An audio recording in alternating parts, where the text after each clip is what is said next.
Hi, this is Pat Montgomery, and you're listening to another episode of Parents Rule video blog. Today we're talking to Casi McLean, and her website is www.casi-mclean.com. And her book is Wingless Butterfly, Confessions of a Jerk Magnet. And I know I've been a jerk magnet myself at times.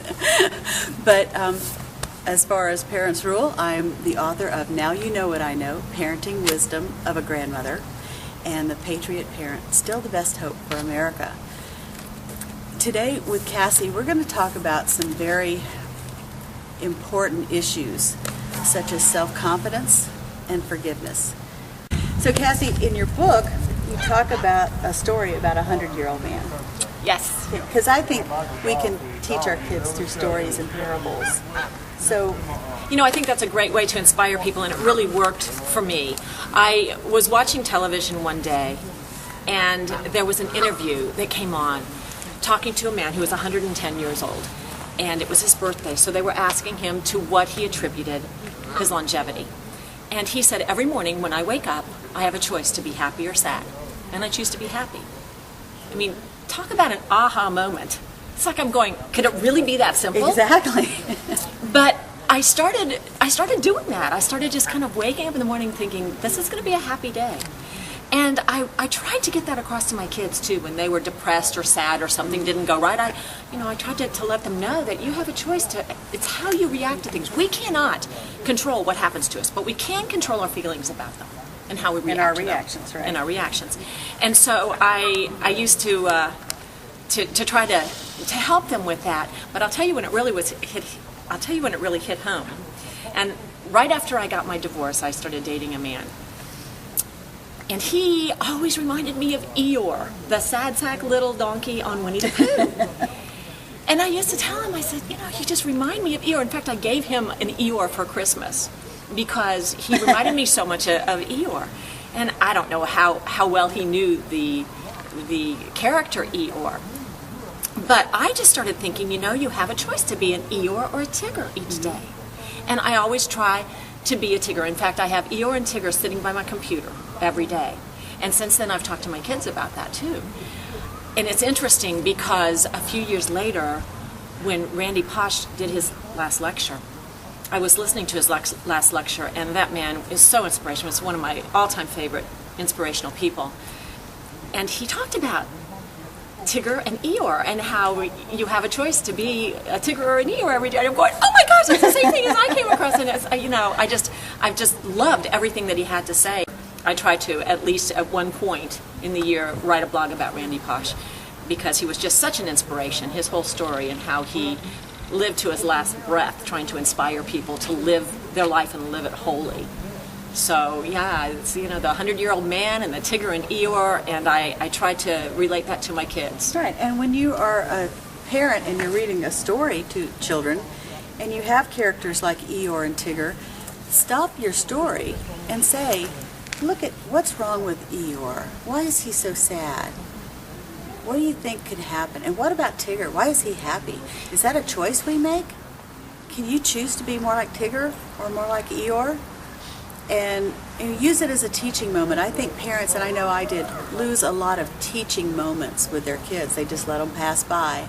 And don't make that mistake. Use those moments. Pat, I'm smiling because she's pointing this way, and the reason she's pointing is because right here next to me I have my two little figures, my Eeyore and my Tigger. And these are the little animals that sit next to my computer. So they remind me every day. So if happiness is a choice, what about everything you hear about,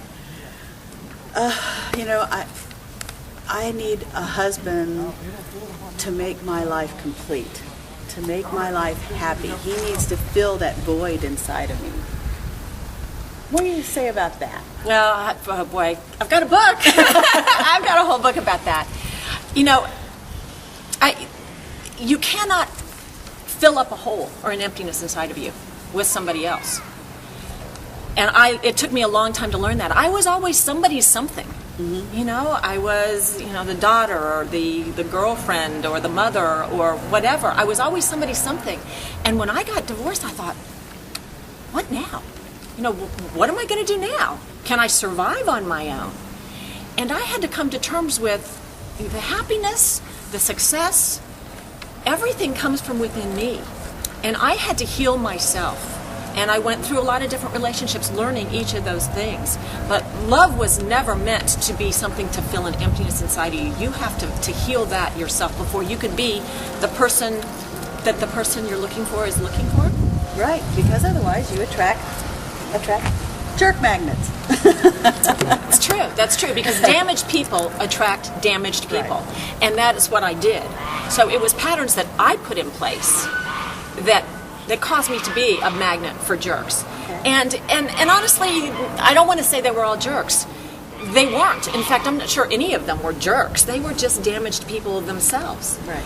I love The Secret, Rhonda Byrne's. Oh, absolutely. The Secret and the Law of Attraction. Law of Attraction. Yeah. Absolutely, because it is so profoundly true.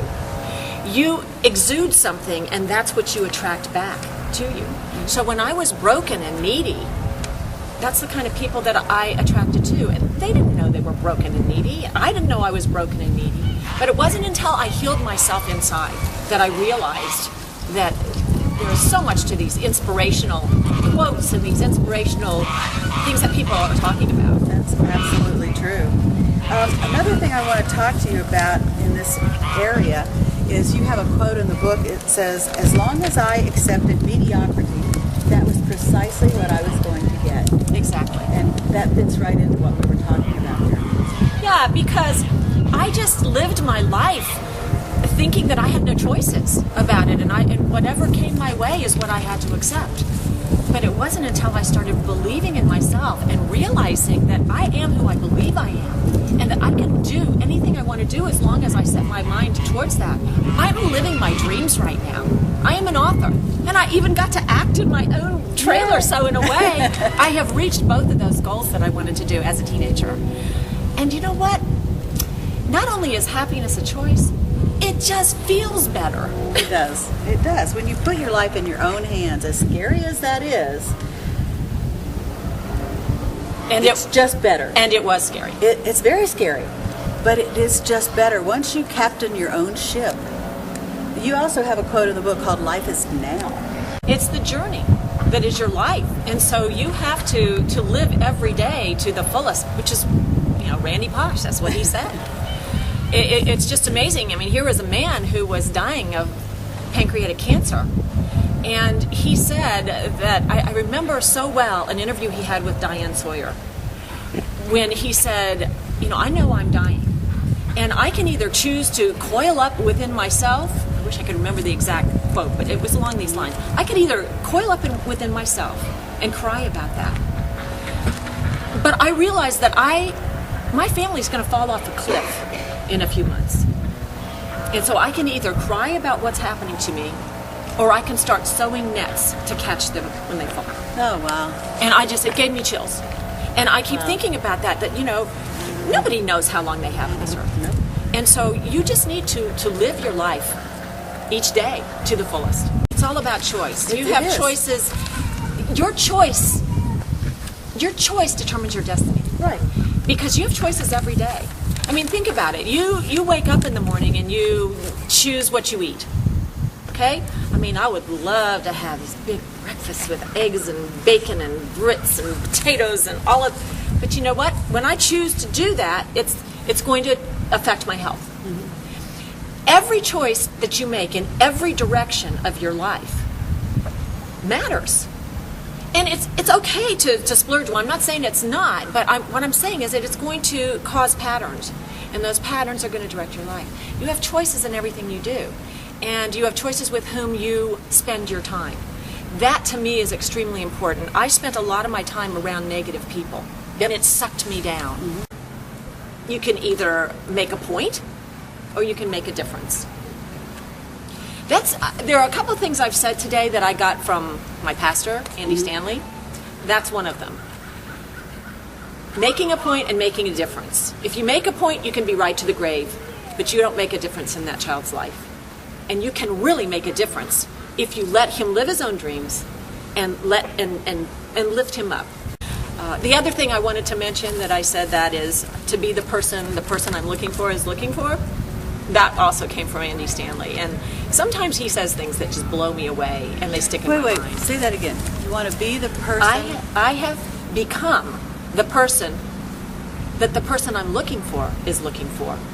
Therefore, I am now attracting the kind of men and friends, be they female or male, that I want to be around. So you're not accepting mediocrity anymore. Exactly. I'm not accepting mediocrity, and I'm not attracting broken people anymore. Law of attraction. Yep. But I have become the person who the person I'm looking for is looking for. And I just, when he said that, when Andy Stanley said that, I went, oh my gosh, that is just so profound. And it's the kind of thing that I put in my book, but it was said so well. That's very profound, and really you have to think about that for a minute, because actually you are always the kind of person that the person you think you're looking for is looking for. Whether, if you are broken and you're looking for a broken person subconsciously because that's all you think you deserve, very true. Then that's who you are. It's very true. And if you are whole and happy and filled with goodness, that's the person that you're going to attract. But you'll find the right person. You will find happiness in your life. But as Cassie said earlier, you got to fix that yourself. You've got to fix your brokenness by yourself. When you start doing the things that you want to do, don't focus on trying to find a new relationship. I think newly divorced people do that. It's almost like, I don't know who I am unless I'm with anything if they don't have somebody to go with the parties with. But beyond that, it's like, I don't even know what to do with myself if I don't have somebody there to bounce things off of, to whatever the excuse is.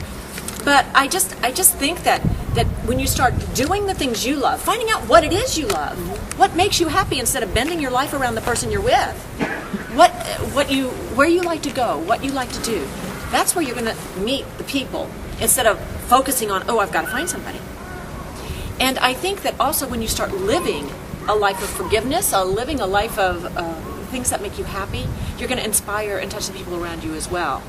Kids listen. They listen to watch. They listen to the bad things too, though. Yeah. So that's so important. You've got to be a good image for your children. Mm-hmm. You've got to give them something that they can strive to be. I remember when I was working on this book for, I guess, 4 or 5 years, I was pulling things together, and it wasn't even a book at first. It was just notes and trying to figure myself out. And I'd ask my son, I really want you to live your dreams. And he goes, yeah, Mom, you've been trying to write a book for how long now? And how's that working out for you? When I got a publisher, it turned his life around, because he realized that I put all of this work into it, but it was finally paying off. And that was, one of the greatest moments of my life, when I realized that what I was doing was helping him strive for his dreams. And now he's doing it. Both of them are doing it, and I'm just thrilled. And Cassie is a designer. She's a resident designer. I was a residential designer. I was forced into early retirement because I worked with custom builders in this economy. But you know what? It gave me a chance. That's right. And she is a teacher and an author and a motivational speaker. And now you know why she's a motivational speaker. And I'm just so honored that you let me interview you. Well, I have had a lot of fun, and we live close together. We do. So that's very cool. And her website is, again, CasiMcLean.com. That's CASI-MCLEAN.com. That's my name. And the book is Wingless Butterfly. You can see a trailer for the book if you go to YouTube and just type in Wingless Butterfly. This has been Parents Rule, and I hope you enjoyed the show today. We'll talk soon.